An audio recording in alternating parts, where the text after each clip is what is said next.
Señores, tengan ustedes muy buenos días. Vamos a dar por iniciado la semana número 4, porque la semana 4 de la unidad didáctica de metodología de desarrollo de software.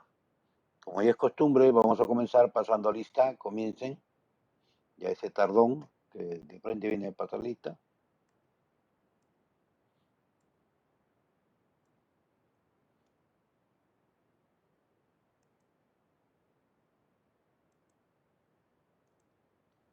El día sábado ya nos nivelamos. Ya saben que el sábado tenemos, ¿no? Y el siguiente jueves ya viene la primera práctica calificada o examen, en el caso de ustedes, ¿no?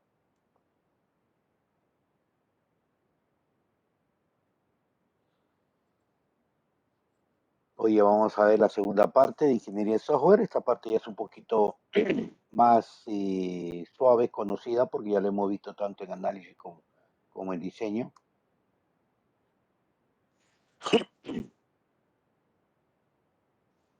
A ver, los recursos, ¿no? Dentro de los recursos, dentro de todos estos recursos que se utiliza dentro de estos proyectos de software, vamos a ver tres grandes grupos: los recursos humanos y los participantes, todos aquellos que de alguna u otra manera están involucrados, los recursos de software y aquellos recursos de entorno. Los recursos humanos y participantes son todas aquellas personas que intervienen y participan activamente en el ciclo de vida del desarrollo del software, desde cualquier instancia del proyecto, ojo, desde cualquier parte. El número de esta cantidad de personas que se requieren para este proyecto de software solo puede ser calculado, determinado, ¿no? Después de realizar, digamos, una estimación del esfuerzo de cada etapa implicada en el mismo. O sea, aquí van a estar inmersos los analistas, los desarrolladores, las personas que van a ser líderes en cada uno de estos grupos, los arquitectos, ¿no? Todos aquellos que van a estar involucrados en el desarrollo. Personal de mantenimiento, ¿correcto? Recursos de software.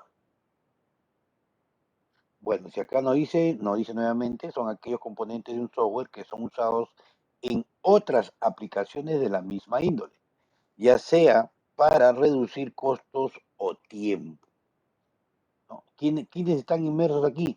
Todos aquellos software que nos van a permitir de alguna u otra manera poder desarrollar este proyecto. Ojo, no solamente el software, sino todo el proyecto. Es decir, para yo poder realizar mi documentación, ¿qué utilizo? Utilizo Word. Ah, este es un recurso de software. Para poder hacer mis diagramas o mis gráficas con respecto a los casos de uso, utilizo UML, voy a trabajar con Rational o de repente trabajo con StarUML, ¿no? Con cualquiera de estos programas, Project UML, o sea, ese es el software. Necesito codificar. ¿En qué lenguaje lo voy a hacer? Lo voy a hacer en .NET o quiero hacerlo en Python. Me bajo el software del Spider, ¿no? Y ahí voy realizando. O sea, todos esos recursos de software que a mí me permiten poder desarrollar todo el proyecto, a esto se le conoce como recursos de software. ¿Y qué es un recurso de entorno? Bueno, es el recurso donde estas aplicaciones van a estar instaladas, ¿no? O sea, es lo que proporciona el medio físico para desarrollar el software. Ahora, este es un recurso indispensable. No solamente es el hardware, porque en algunos casos me dicen, no, sí, necesito una computadora, necesito el servidor para hacer pruebas, necesito mouse inalámbrico, necesito, digamos, estas lectoras de escáner infrarrojos, etcétera, ¿no? Ojo, también necesito los ambientes. Necesito una oficina, ¿no?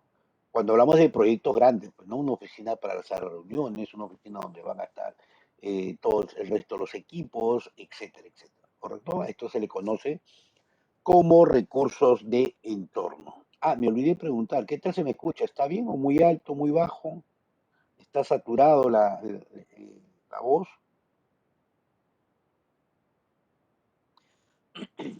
Correcto, gracias. Ah, chispa, ya. ¿Verdad? Eso siempre hágame recordar. Listo, ahora sí están desactivados.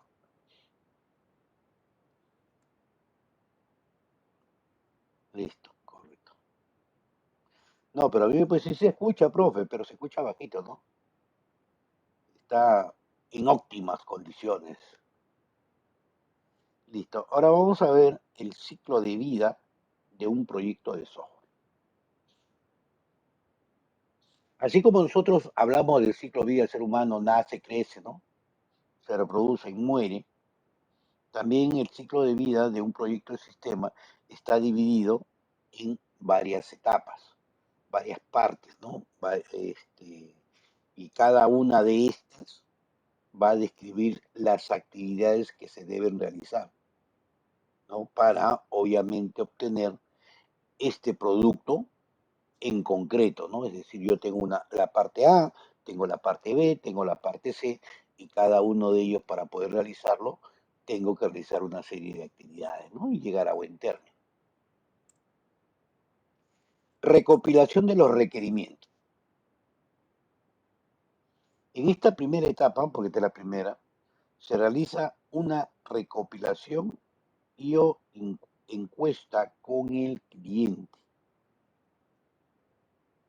en las cuales, ¿no? Se va a poner bastante énfasis en la descripción del problema, ojo, en la descripción del problema, desde el punto de vista de él, ¿no? También podemos considerar posibilidades de una planificación de recursos a una escala de tiempos. ¿Qué significa esto? ¿No? Que nosotros vamos a recuperar o recopilar información desde la visión, ¿no? De lo que ve el cliente. Ojo. Entonces yo agarro y le digo, cliente, ¿cómo funciona esto? Entonces aquí vienen lo que habíamos visto anteriormente, lo que era pues el focus group, lo que habían las encuestas, las entrevistas que uno realiza, ¿no? Entonces todo esto es desde el punto de vista del cliente. Él me enseña, me dice, esto se hace así. Análisis. Ahora, el propósito general de esta etapa es conseguir una comprensión más precisa de los requisitos y una descripción, digamos, de cómo funciona esto, pero ya desde el punto de vista de ustedes, ¿no? Por si acaso. Entonces, lo que yo hago en esta parte de análisis es entender desde mi punto de vista, qué es lo que debe realizar este sistema. Ahora, el análisis, ¿no? Este análisis de requerimientos, porque obviamente lo que hace es hacer un análisis de todo lo que necesita el cliente, facilita o les va a facilitar a ustedes especificar cada función y comportamiento que debe realizar este software. Además de esto, ustedes van a entender cuál es la interfaz que debe realizar este software. Y obviamente esto también permite manejar el dominio de toda esta información. Y de acuerdo a eso, ustedes van a poder realizar todo el complemento hacia abajo, ¿no? Todo, digamos, va a entender la parte principal que va a entender con el resto de las etapas del ciclo de vida. Limitaciones. En esta etapa se detalla la frontera del proyecto, es decir, cuál es el alcance de nuestro sistema. Acuérdense ustedes que nosotros hablábamos al inicio en análisis y decíamos, ¿no? Ustedes son contratados para realizar determinado tipo de proyecto o determinado tipo de sistema. Ustedes no pueden abarcar más allá de lo que no están contratados. Necesito que usted me haga o me desarrolle un sistema para el control de inventarios. Inventarios. Perfecto, yo comienzo a hacer mi control de inventarios. Pero por ahí vienen dos, tres, cuatro. Oye, pero no puede ser esto por acá, mira, que también te controle. No solamente valorízalo y esto en contabilidad tú le vas a crear, ¿no? Una cuenta en la cual vas a ir sumando y se va, si es que ingresa, le va sumando y si va saliendo, le va a restar. Eso no está dentro del proyecto. Entonces, al ser un proyecto, lo que pueden hacer ustedes con esas partes que ellos van requiriendo,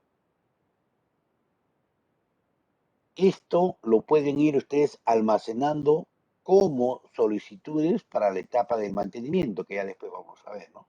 O sea, no puede quedar al aire, pero se puede trabajar de esa forma después de, porque primero tenemos que ver por lo cual realmente debemos trabajar dentro de ese proyecto,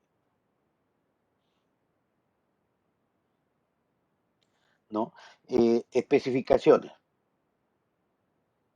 La obtención de estas especificaciones parte del cliente y obviamente de cualquier otro actor que intervenga, ¿no?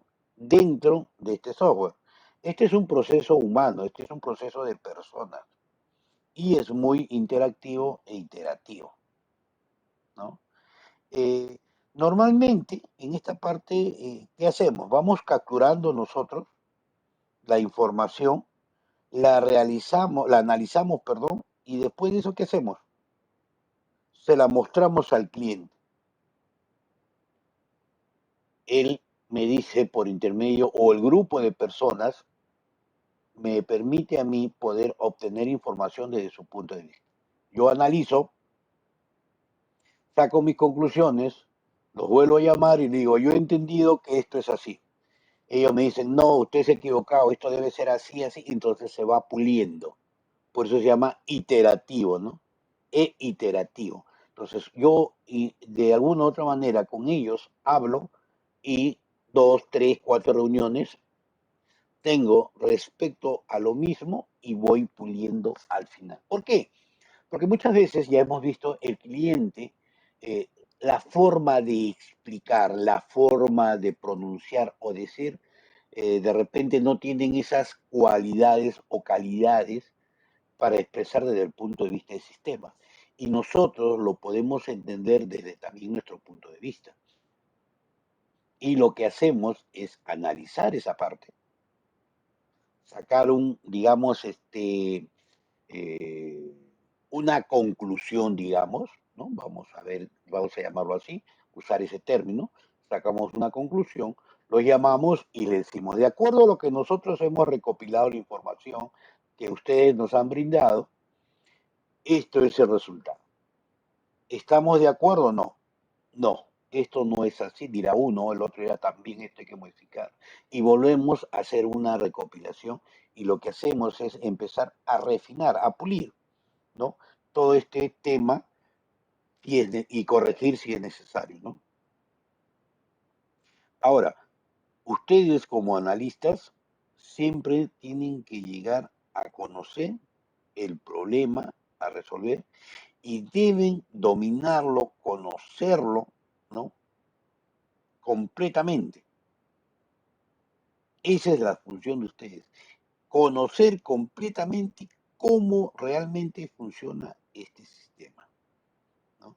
Ahora, obviamente, para llegar a este punto, usted debe tener, pues, ¿no? Una alta capacidad para entender el problema, ojo. Entonces, su capacidad de análisis debe ser fuerte, ¿no? Ahora, en diversas áreas y disciplinas. ¿Por qué? Porque imagínense a ustedes que les digan, vamos a hacer un sistema de contabilidad. Pucha, yo de contabilidad no conozco nada, no sé nada, ¿no? Entonces, ¿qué es lo que puedo utilizar acá para esto? ¿No? Yo puedo sugerir ser asistido por especialistas o usuarios que manejen completamente esta materia, ¿no? Yo me voy a encargar de desarrollar el software, está bien, pero si quiero desarrollar un software contable, yo necesito saber de contabilidad y contabilidad, digamos, no al 100%, pero al menos en un 30-40%. Y si no lo conozco, debo tener especialistas que me estén asesorando constantemente. Diseño y arquitectura, ¿no?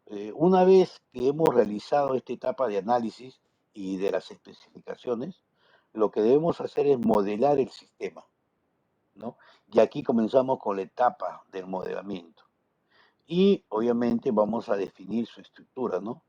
Incluido, obviamente, todos aquellos requisitos funcionales, los no funcionales y algunas otras restricciones que puedan tener, ¿no?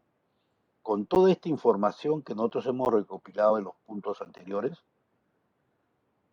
los diseñadores traducen esta información en esquemas, en diagramas, ¿no? Para que después estos diagramas, como lo hemos visto anteriormente, puedan pasar al área del desarrollo, o sea, para los programadores, y ellos, viendo con qué tipo de lenguaje van a utilizar, lo conviertan. Programación. Bueno, ya convertir, ya saben ustedes lo que es, ¿no? Convertir un diseño a código, convierte este diseño a código, puede ser interpretada como la parte más obvia, ¿no? E importante del trabajo de ingeniería de software. Pero realmente no es la que mayor demanda se utiliza, ni la más complicada, ¿no? Ahora, la complejidad y la duración de esta etapa está, digamos, relacionada íntimamente, podemos decir que hay una relación íntimamente, al tipo de lenguaje de programación que voy a utilizar y al conocimiento que el desarrollador pueda tener con el lenguaje. Recién estoy aprendiendo, sí conozco, pero no tan avanzado, entonces obviamente va a ser más tedioso y va a tener más tiempo, ¿no? Pero en realidad no vas a hacer demasiado esfuerzo, ¿por qué? Porque en la etapa de análisis, perdón, de diseño, ahí en nuestro diagrama de secuencia, ahí va a estar especificado todo lo que se debe hacer. El programador va a empezar a leer esos diagramas y lo único que hace es empezar a codificar, ¿no? Y ahí va a estar todos los datos correspondientes. Estamos hablando para aquellos proyectos fuertes, ¿no? Hay personas, como en mi caso, por ejemplo, que de acuerdo al grado de experiencia, porque esto también te da el grado de experiencia, que tú puedes entrar a trabajar sin necesidad de hacer un análisis de diseño. ¿Por qué? Porque a mí, por ejemplo, me pueden decir, ingeniero, buenos días, buenas tardes, buenas noches, ¿cómo está usted? Necesitamos que nos desarrolle un software que se encargue de administrar los almacenes de tal empresa. Perfecto. Entonces digo, ¿qué es lo que tú quieres? Quiero hacer esto. Entonces, como ya uno ha desarrollado una gran capacidad de software a lo largo de su vida en distintas empresas, entonces uno ya tiene casi un 80% de imagen en su cerebro respecto a lo que quiere. Y ese otro 20% es el complemento que yo tengo. ¿Correcto? Sabes que necesito desarrollar un sistema de facturación para mi tienda, para una farmacia, para tal sitio. Perfecto. Entonces, al haber trabajado y haber desarrollado en N cantidad de empresas estos sistemas, entonces te da la capacidad de simplemente decir qué es lo que quieres o cómo quieres que egrese tu información. Listo, perfecto. ¿Por qué? Porque ya ese conocimiento de análisis lo tienes dentro de tu mente, ¿no? Entonces, ya algunas personas ya no te hacen análisis. Simplemente lo único que hacen es desarrollar el software de acuerdo a los criterios ya anteriormente mencionados. Prueba de software, ¿no? En la prueba del software, este es un elemento crítico, o sea, esta es una parte principal, ¿no? Para la garantía de la calidad del software, ¿correcto? De este producto que nosotros hemos desarrollado. Si nosotros no pasamos esta etapa, obviamente vamos a cometer errores. Ahora, estas pruebas de software, ojo, es más de lógica que de sintaxis, porque ustedes saben muy bien que todo software, su compilación es directa, ¿correcto? Es online.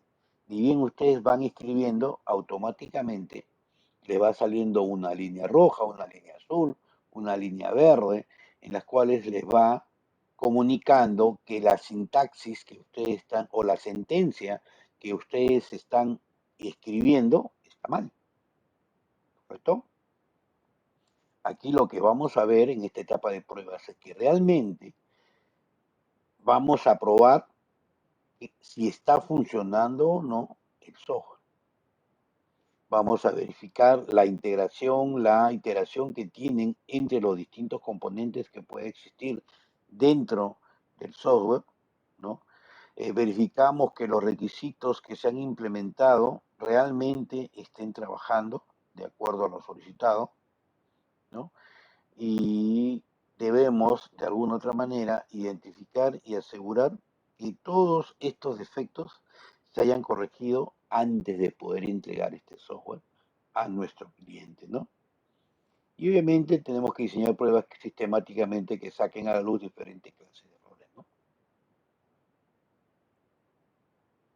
Vamos a ver, ahora, esta prueba, las pruebas que nosotros realizamos no son, digamos, tan sencillas, ¿no? ¿Por qué? Porque tiene que ser muy específica, muy metódica, porque aquí, como les vuelvo a repetir, tenemos que asegurar la calidad, ¿no? Y obviamente estas pruebas se hacen durante todo el ciclo de vida, constantemente debemos estar haciendo pruebas. Podemos probar funcionalidades, podemos probar los prototipos, la estabilidad, ¿no? La arquitectura, las conexiones que pueda tener en redes, todas estas situaciones, ¿no? Todo esto es lo que se ve dentro de esta etapa de prueba.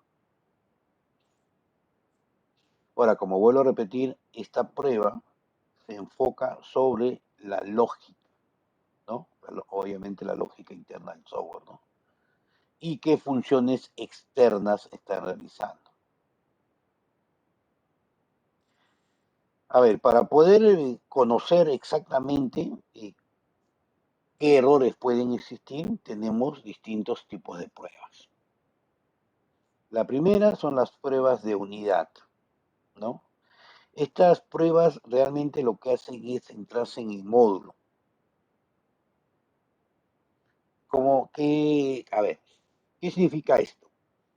Para poder desarrollar un software, yo no hago todo el software a la vez. Eso ya nos consta. Por ejemplo, el día martes hemos hecho un pequeño formulario, pero ese formulario está dentro de un pequeño módulo, digamos que puede ser alta de alumnos, ¿no? Ya listo. Ahí está mi CRUD. Ese es mi módulo. Entonces, ese módulo, ¿no? Obviamente un software está basado en varios módulos. Ahora, lo que yo hago es, de acuerdo a la descripción que me han brindado en el diseño, eso lo utilizo como guía y empiezo a probar, ¿no? Que todo lo que esté dentro de esto deba estar perfectamente al requerimiento, ¿no?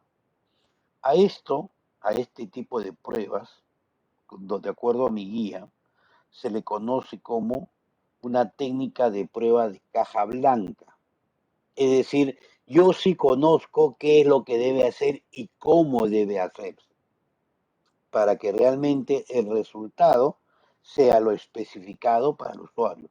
Para el usuario es caja negra, porque él no sabe cómo se hace. A él lo único que le interesa es de que haya un resultado. Pero para nosotros, para el testeador, para el probador, Sí, necesito saber cómo lo hace, por eso es que se le denomina técnicas de prueba de caja blanca, ¿correcto? Porque yo de acuerdo a esto sí sé, sí está dando este resultado, ¿no? Esta prueba, al ser llamada caja blanca, ¿quién lo hace el desarrollador, pues, ¿no? De ahí tenemos la prueba de integración. Esta prueba de integración lo que hace es tomar los módulos, cada módulo testeado, ¿no? Y construimos una estructura, digamos, vamos haciendo un complemento de ellas dos, ¿no? Tenemos dos formas de integración. La integración no incremental. En esta integración no incremental, como su propio nombre lo dice, ¿no? Se combinan todos los módulos por anticipado y se prueba todo el programa en conjunto. Es decir, hago la prueba general, no lo hago por módulo, no lo hago por unidad. Y la integración incremental, de acuerdo a cómo yo voy construyendo, voy probando en pequeños segmentos y poco a poco voy uniendo, ¿no?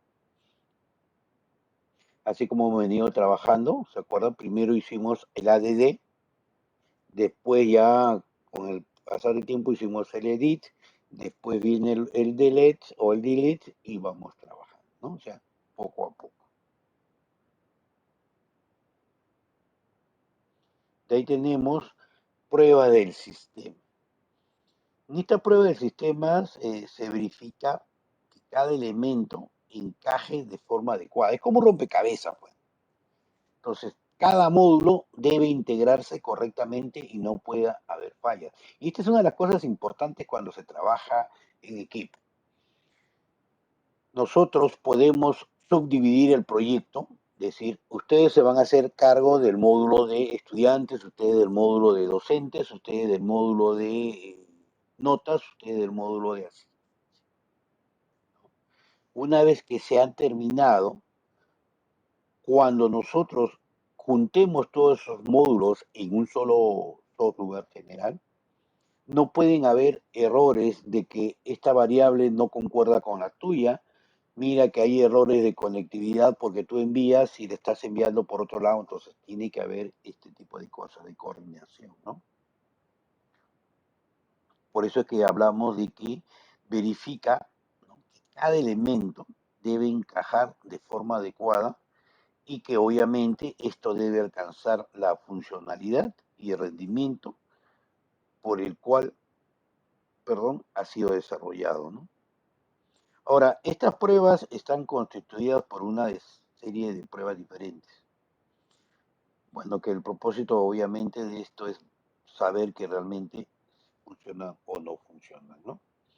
Las pruebas de validación, que es lo que nosotros normalmente venimos haciendo, lo que hemos hecho el día martes, validar, hemos empezado a validar y a validar cada campo, que solamente ingresen campos numéricos, que solamente o que como mínimo se ingresen 3 caracteres, que la fecha sea día, mes, año, no año, mes, día, ¿no? Entonces, todas estas pruebas de validación proporciona una seguridad final de que el software está satisfaciendo todos los requerimientos funcionales, ¿no? Ahora, además, obviamente, valida que la información o la data que nosotros podamos ingresar sea de vital importancia para la empresa, ¿no? Ahora, aquí, obviamente, este tipo de validación o este tipo de prueba, acá normalmente lo que sí utilizamos son las técnicas de prueba de caja negra.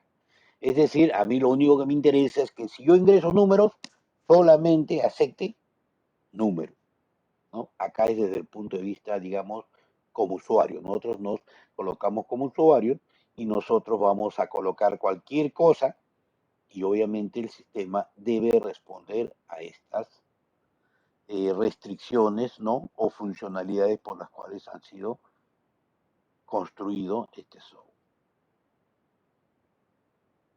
Después tenemos las pruebas de recuperación. Obviamente, ante un fallo que pueda tener el software, se verifica que la recuperación se lleve a cabo apropiadamente, ¿no? Han visto ustedes a veces que están trabajando, se les va la luz, se me perdió la información. Bueno, generar que de alguna u otra manera el software pueda generar pequeños logs, ¿no? Dentro de su equipo, y en caso de pérdida recuperar a partir de ese log. Prueba de resistencia, ¿no? No, validación, recuperación de seguridad, perdón. Seguridad nos toca. Verificar, ¿no? Obviamente, como su propio nombre lo dice, tenemos que utilizar mecanismos de protección ante acceso indebido, crear los respectivos tipos de usuarios cuando ingresan. Uno de los grandes problemas es que estamos acostumbrados a trabajar con el root o con el admin, ¿no? Y eso no debe ser. Ese es para el administrador del gestor de base de datos. Nosotros debemos trabajar como usuarios. Cuando ustedes instalan un software, cualesquiera que sea, siempre van a tener un username y van a tener un password como administradores del sistema. Es decir, ustedes van a poder mirar todos, ¿ah?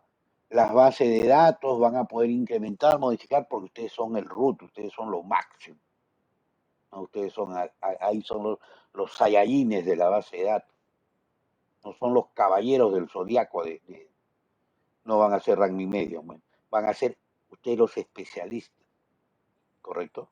Pero si por A o B motivo ese software que ustedes han desarrollado han colocado estos datos, todo aquel que de alguna u otra manera tiene acceso a esto, ya sea de forma legal o ilegal, va a poder accesar a mi servidor con toda la información del sistema,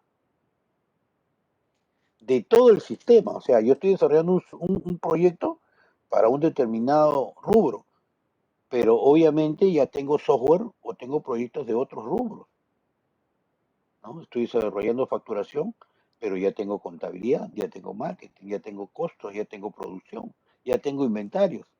Entonces voy a tener acceso a todo eso desde el punto de vista de la data. Entonces, una de las buenas costumbres es que por cada DB que yo plantee o que genere, ¿correcto? Yo debo generar mi propio usuario y user, que es exclusivamente para esta DB, que es muy distinto al username y al password que utilizo para accesar al software, ¿no? Porque una cosa es mi login y otra cosa es de qué usuario, que pueden ser uno solo, acá hay uno solo, ¿no? Para que puedan hacer la conectividad de la base de datos. Hay que tener bastante cuidado, ¿no? Normalmente cuando trabajamos con el SQL Server, utilizamos la clave del admin con la cual instalamos. Cuando trabajamos con MySQL, trabajamos con el root. Y no debe ser así, ¿no? ¿Por qué? Porque yo estoy trabajando, o sea, ya estamos hablando acá del administrador del gestor, y también están enseñando a ustedes a ser administradores de gestor, ¿no? Entonces, ustedes pueden hacer lo que ustedes deseen, no hay ningún problema, pero también deben generar una clave de usuario, ¿correcto? Para que este usuario se encargue de administrar exclusivamente su DB. Él va a crear las tablas, él va a crear, digamos, los registros, todo lo que pueden hacer, pero exclusivamente con ese DB. Pero si yo ingreso como root o yo le doy a un usuario el acceso como root, él puede hacer lo que sea porque tiene esa parte. ¿Correcto? Listo. Estamos hablando de seguridad. Bueno, resistencia, a ver hasta qué punto puede trabajar este sistema. De repente trabaja monousuario, no, yo le he dicho que trabajen con 5, pero con 4 se pone lento y si le pongo 10 no funciona, es igual que la prueba de rendimiento. Y las pruebas de instalación en las cuales a mí me va a permitir poder conocer, digamos, en qué lugares tengo que simular, ¿no? Dónde van a estar instalados los diferentes tipos de equipos, la configuración que debe tener, la configuración del servidor, si es que va a tener, y todas estas cosas, ¿no? Y obviamente vamos a tener otra prueba, que es una prueba de regresión, digamos que es una prueba en la cual comenzamos de adelante hacia atrás para ver que realmente sí que existe o no existe algún tipo de error con todos los cambios que podamos haber realizado en esta etapa, ¿no? Implementación. Esto es lo peor. Es la parte, ya, dentro de este ciclo de vida, esta fase de implementación es la fase más costosa y obviamente que es la que va a consumir más tiempo. ¿Por qué decimos de que es costosa? Porque esto involucra a muchas personas, herramientas y obviamente recursos, ¿no? Esto consume bastante tiempo porque tenemos que realizar acá ya todo, ¿no? Aquí, ¿qué hacemos en esta fase de implementación? Acá instalamos el nuevo sistema para que empiece a trabajar y obviamente vamos a empezar a capacitar a todos los usuarios para que puedan utilizarlo. Ahora, adicionalmente a esto, ¿qué es lo que va a suceder? ¿Por qué es costoso? Porque este software o este proyecto de software, este sistema de información, tiene que estar almacenado en un determinado sitio. Perfecto. De acuerdo al proyecto, esto tiene que estar en un servidor, ¿no? Dentro del proyecto está. No te preocupes, lo vamos a comprar. Perfecto. Ya termino las pruebas. Oye, necesito implementar. ¿Ya compraste el servidor? No, todavía. ¿Y dónde voy a implementarlo? En una máquina, acá que esta maquinita. Me ha sucedido. Hablo por experiencia. Aquí nomás, no te preocupes, colócalo ahí. Perfecto. Me compran o tienen ahí una máquina. Esta máquina no la utilizo, úsala como servidor. O sea, la máquina que no utilizan es la máquina más viejita. Ustedes saben muy bien. La máquina que no se utiliza es la máquina más viejita. Ahí instala, no te preocupes, instala. Ah, bueno. Necesito el software para la red. Necesito, no sé, voy a trabajar con Linux. No, acá tengo Windows Server, uno pirateadito que me he conseguido, instala. Perfecto. Desde ahí estoy generando cualquier cantidad de recursos para mi computadora. Y es una computadora que tiene 4 gigas de RAM. Ya su disco de 1 TB. Está con su Windows 7. Hay que formatearlo, ponerle Windows 12 para que pueda soportar la cantidad. Su tarjeta de red es una de las antiguas, ¿no? Voy a tener 5 computadoras o 10 computadoras que se van a conectar simultáneamente con este servidor. ¿Ustedes creen que el rendimiento va a ser el óptimo?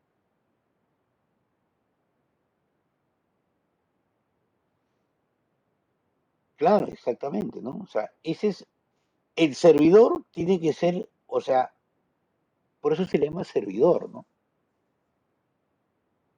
Es el que va a servir, el que tiene que tener la capacidad de poder atenderlos a cada uno en el momento que ustedes lo necesiten realmente. No es como cuando ustedes van al banco, hagan su cola y esperen cada uno, ¿no? En este caso es casi idéntico, pero la velocidad de iteración es, pero nanosegundos. Me das, te doy, me das, te doy, me das, te doy, me das, te doy, trabajo así rápidamente. Pero cuando yo tengo un equipo desde que su tarjeta RT es lenta, obviamente voy a tener, ¿no? Mis pequeñas luces rojitas, ¿correcto? De colisión, donde va a colisionar y obviamente ese pedido va a rechazarse, regresa a la máquina para que la máquina nuevamente vuelva a pedir, ¿no? Entonces ahí es donde ustedes tienen esa velocidad de respuesta demasiado lenta, ¿no? Una lentitud en la velocidad. Esperen un ratito, la máquina dicen está pensando. La máquina que ustedes tienen, o sea, si trabajan en red, no es la que piensa. La que piensa es realmente es el servidor, ¿no? También vemos el tipo de software, vemos si está protegido o no está protegido, qué tipo de protección tiene. Aquí también vemos redes, qué tipo de cableado están trabajando. Tengo equipos de última generación, pero mi servidor es malo y sigo trabajando con categoría 5M, está trabajando con categoría 6 o 7. Los switch o route, sigo trabajando con hub en vez de switch, ¿no? Entonces, se dan cuenta, o sea, existe la implementación, por eso es que se denomina que una implementación es costosa, ¿no? Por todas estas cosas que deben estar contemplados en el proyecto, ¿correcto? ¿No? Porque ahí siempre vemos parte de la infraestructura, como vimos anteriormente. No solamente el hardware, sino también las infraestructuras. Y trabajar, ¿no? Obviamente, de acuerdo a lo que nosotros nos piden, pues, ¿no? Y especificar. No usamos cualquier servidor, entonces simplemente cuando hagamos las pruebas anteriores, ¿no? Nosotros vamos a hacer una prueba, por ejemplo, de seguridad o de resistencia. En la simulación va a funcionar correctamente, pero cuando queramos implementar, ahí no es donde se va a ver realmente de que no va a funcionar, ¿no? Ahora, dentro de nuestra prueba de resistencia y de rendimiento y de seguridad, si nosotros virtualizamos, podemos generar un servidor, ya saben, con las características físicas que tenemos, hacemos la instalación y podemos hacer las pruebas, obviamente, ¿no? Y de acuerdo a eso ya sabrán ellos que va a haber esta lentitud y estas fallas, ¿no? Ahora, para la implementación también existen distintos tipos de métodos, hay 4 métodos: el método directo, paralelo, piloto y en fase. En realidad, primero se comienza con el método, yo voy a comenzar con el método paralelo, porque en realidad es lo que casi siempre se utiliza, ¿no? ¿El método paralelo en qué consiste? Eh, casi siempre en las empresas, en estos tiempos, ¿no? Casi siempre en estos tiempos ya ellos están trabajando con un software. Ellos ya vienen trabajando con un software, pero este software es demasiado antiguo, quieren modernizarlo y ya quieren hacer algunas modificaciones, pero la persona que realizó ya no está, ya no existe, no tienen personas capacitadas para poder trabajar con este tipo de software, con este LP que ya es antiguo, obviamente, y aparte que de repente no tienen los códigos fuentes. Entonces, ¿qué es lo que hacen?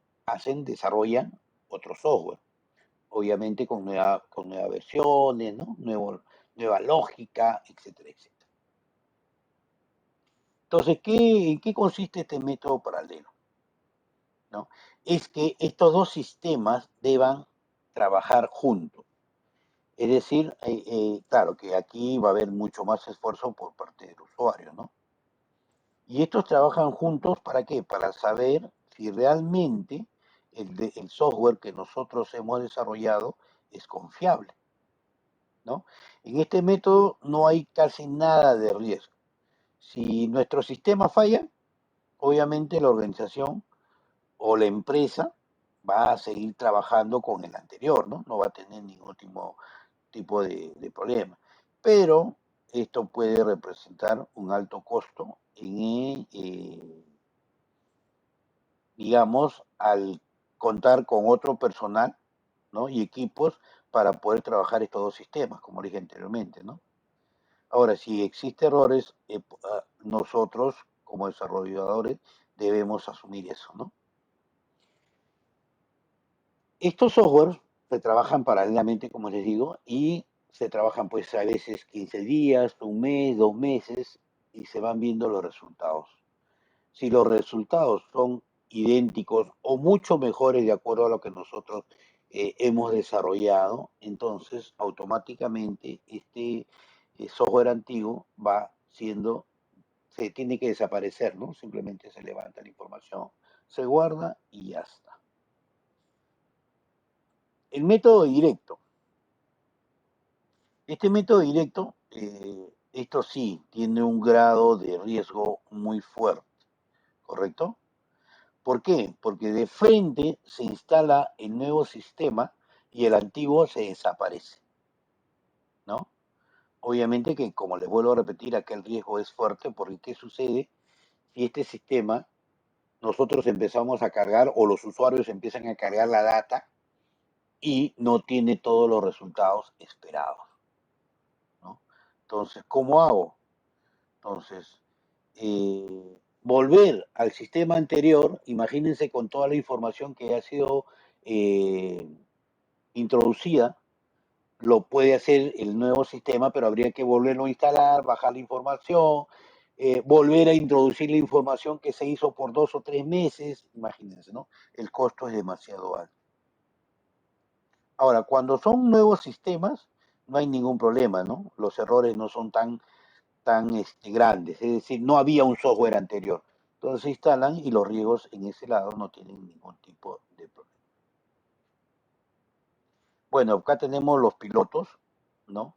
Digamos, acá lo que hacemos es ir colocando por módulos, ¿correcto? ¿No? La efectividad que pueda realizar este software. Vamos instalando, es casi parecido al de fases, ¿ya? Pero también es más, ¿cómo les puedo decir? Podría ser un poco costoso. ¿Por qué? Porque no voy a tener los resultados completos, ¿no? Porque es un piloto, simplemente, para ver si realmente está obteniendo la data o la información por el cual hemos querido trabajar, ¿no?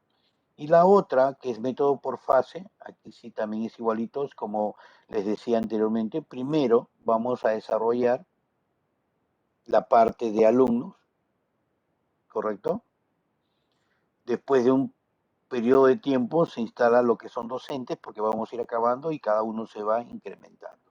Este método de fases normalmente lo trabajan, por ejemplo, todos los ERP o los programas tipo SAP, ¿no? Viene un módulo de gestión de recursos humanos, te lo colocan. ¿Cuánto te costó? $230.000, porque más o menos así cuesta. Necesito un módulo que se integre en ventas, correcto. Introducen ese módulo de ventas dentro de este RP o SAP, lo colocan, se integra completamente sin necesidad de ningún tipo de modificación. Lo colocan y no tienen problemas porque se integran correctamente y siguen trabajando, ¿no? Entonces, este método de fases es muy interesante, ¿no? Pero normalmente se trabaja con grandes proyectos, ¿no? Y es muy interesante, ¿eh? Dolor de cabeza. Documentación, ¿no?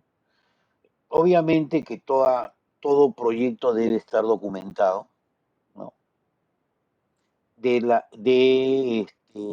Describiendo las distintas fases, ojo, por las cuales ha ido pasando este proyecto.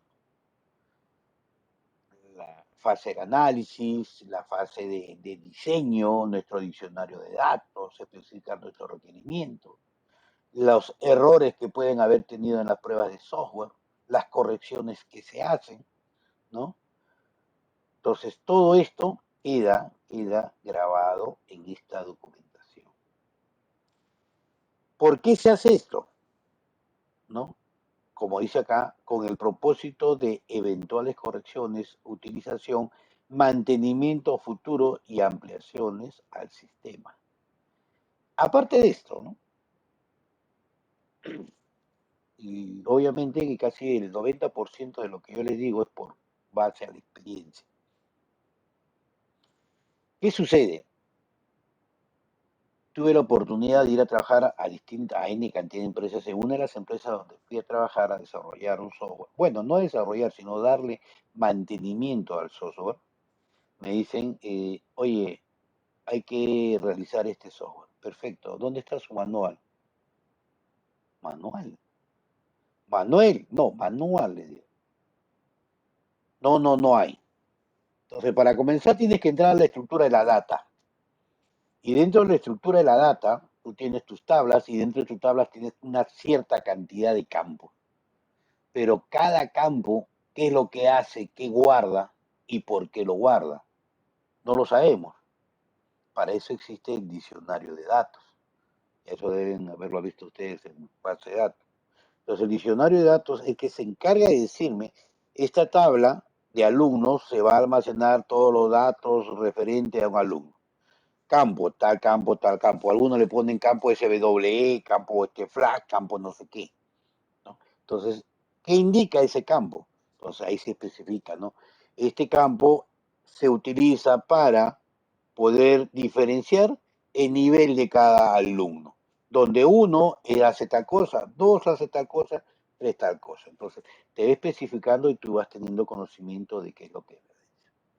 Ahora, si no tienes nada de eso, ¿qué haces? Pucha, tienes que empezar a adivinar. Y eso tiene un tiempo, y el tiempo tiene un costo. Estoy hablando para trabajar dentro de la empresa, ¿no? Porque el mantenimiento lo haces cuando eres trabajador de la empresa. Y casi siempre es así. Allá, vamos a ver los diseños, ahí cómo ha estructurado esto. ¿Dónde está su diagrama de...? Porque una cosa es entrar a la lógica del desarrollo del software, o sea, los códigos, y otra cosa es ver el diagrama de actividades. Perdón, el diagrama de secuencia, porque en el diagrama de secuencia tú puedes saber cómo realmente funciona el sistema, mucho mejor que en el código. No, no hay ningún diagrama, no hay manual. ¿Sí? No hay. Pucha, ahora entrar a la lógica de otra persona, yo realmente prefiero hacer uno nuevo, de verdad, porque casi siempre no se establece una normatividad, no hay un estándar, no hay una buena práctica, cada uno desarrolla como mejor le parece, ¿no? La cuestión es que funcione, lo que le he escuchado a varias personas, la cosa es que funcione, no, es que no es tanto que funcione, la idea es que funcione, pero también deba tener una estructura establecida, ¿no? Directamente a la programación orientada a objetos. Entonces, ahí comienzan los problemas, ¿no? Entonces, toda documentación es requerida, es importante. Ahora, muchas veces me dicen, pero profe, ya pues, las finales, no es que las finales, ¿no? Entonces, toda documentación debe estar ahí, ¿no? Y obviamente que pueden haber tres tipos de documentaciones, ¿no? Una documentación interna. Esta documentación interna es lo que normalmente nosotros utilizamos y lo estoy colocando dentro del software, ¿no? Donde nosotros colocamos comentarios y le vamos diciendo qué cosa es lo que hace cada uno, ¿no? Esta instrucción me permite poder leer y tirar, bla, bla, bla, ¿no? Entonces, eso es lo que hace. Eso es una documentación, comentarios o mensajes que podemos colocar dentro de los códigos fuentes del software, ¿no? Después tenemos la documentación externa. Esta documentación externa ya nosotros la hemos visto, las cuales nosotros podemos colocar, digamos, los diagramas, ¿no? Donde colocamos la parte del análisis, donde colocamos la descripción del problema, donde vamos a colocar el código fuente, también porque el código fuente debe estar documentado de alguna otra manera, ¿no? Y por último, el manual del usuario, que es el manual que el usuario debe utilizar para saber, ¿no? Donde ve todos los pantallazos y ahí le dice, en este campo tú debes introducir números, pero el usuario va a poder colocar letras, porque es así de terco. En este campo debes colocar la fecha de nacimiento en el siguiente formato, día, mes, año. Él coloca el año, el día y el mes, porque así es el usuario. Por más que le coloques en el manual de usuario, ¿no? Por eso es que nosotros debemos hacer esas pruebas de validaciones constantemente. De ahí viene el mantenimiento. A ver, ¿en qué consiste el mantenimiento? Consiste en mantener desde el punto de vista de mantenimiento, ¿no? Que yo le voy a dar plata, ¿no? Y mejorar el software para enfrentar errores descubiertos y nuevos requisitos, ¿no? Aquí cuando hablamos nuevos requisitos, ¿se acuerdan que les había dicho en la parte de requerimientos, en las limitaciones? Mira, falta esto ya, pero eso no estaba contemplado y eso lo podemos colocar dentro de la parte de mantenimiento, ¿no? Como ustedes han visto, una cosa es el ensamblaje, ustedes ensamblan una computadora con todos sus componentes y funciona, señores, ahí está. Pero cada cierto tiempo ustedes tienen que hacerle un mantenimiento de software y de hardware que te permite poder cambiar estas cositas. Un momentito, por favor.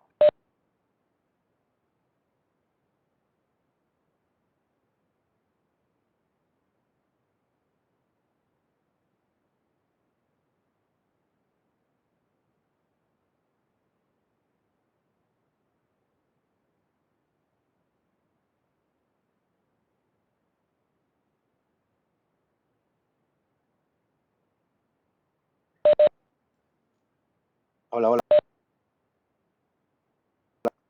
hola, hola, hola, hola, hola, ¿me escuchan? Oye, tan interesante está la clase que nos hemos pasado bastante tiempo. ¿Por qué no me avisan? Como nunca no me han dicho nada. ¿Qué pasó? Ya, listo. Entonces, en esta partecita, lo que nosotros hacemos es que, ¿no? ¿Qué hacemos en esta parte? Como le digo, ¿no? Vamos haciendo mejoras. Ustedes en el equipo le hacen un mantenimiento de hardware, un mantenimiento de software, van verificando que los programas que están instalados estén funcionando correctamente. Si no, lo desinstalan y vuelven a instalar o hacen actualizaciones del Windows o de algún otro software. Le hacen limpieza. Igualito sucede con el software, ¿no? Ha salido una nueva versión o nuevas instrucciones, entonces lo que hago yo es hacer mantenimiento con respecto a este software, ¿no? Entonces, una de estas cosas del mantenimiento es, digamos, los famosos parches. Ustedes han visto en Windows, ustedes han visto en Windows que en Windows normalmente, ¿no? Cada cierto tiempo viene una actualización. Esta actualización, ¿por qué es? Porque de alguna u otra manera se encontró un hueco, un parche. Y este parche lo que hace es solucionar ese problema encontrado. Hemos dicho, no existe un software que sea infalible. Todos los softwares son falibles porque son hechos por la parte humana. Entonces siempre por ahí se nos escapa, ¿no? Entonces por ahí vienen, ¿no? Y se les coloca a estos famosos, se les conoce como bugs o bugs, ¿no? ¿Correcto? Es un defecto de software. Ese es el huequito que se crea ahí, ¿no? Este es una falla o una deficiencia durante la creación del software. No lo he previsto, ¿no? Porque se nos escapó.